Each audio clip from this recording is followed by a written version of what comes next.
আজকে আপনাদেরকে দেখাবো একটি ছাদে যে মারাত্মক ভুলগুলি করা হয়েছে সে বিষয়টি তুলে ধরার জন্য আজকের এই ভিডিওটা। অনেকেই আছেন যে ড্রয়িং এবং নকশা না বুঝেই কাজ করেন,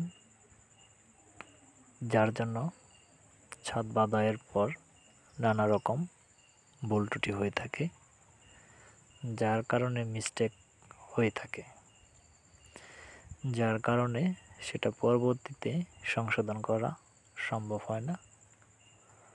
অনেক সময় দেখা যায় অনেক বাড়িতে প্ল্যান করা আছে একরকম, আপনার ছাদ বাইন্ডিং হয়েছে আরেক রকম। প্রায় সেম ঘটনাটি এই ছাদটি ঘটেছে। এই ছাদে যেখানে 8টি রড দেওয়া ছিল সেখানে 6টি রড ব্যবহার করা হয়েছে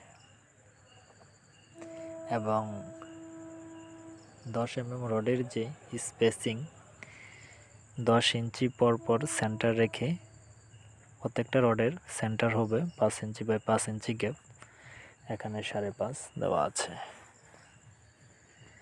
এখানে স্ল্যাব ছাদ বা কনসোল ছাদ অনেকেই যে নামেই চিনেন।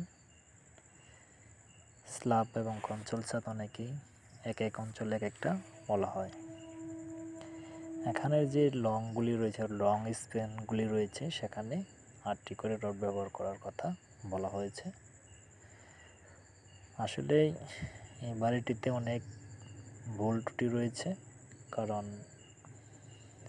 ড্রয়িংয়ের প্রথমে ভুল করা হয়েছে এবং প্রত্যেকটা কাজেই ভুল রয়েছে। কলামের সাইজের সংখ্যাও অনেকটা যেটা করার কথা ছিল সেটা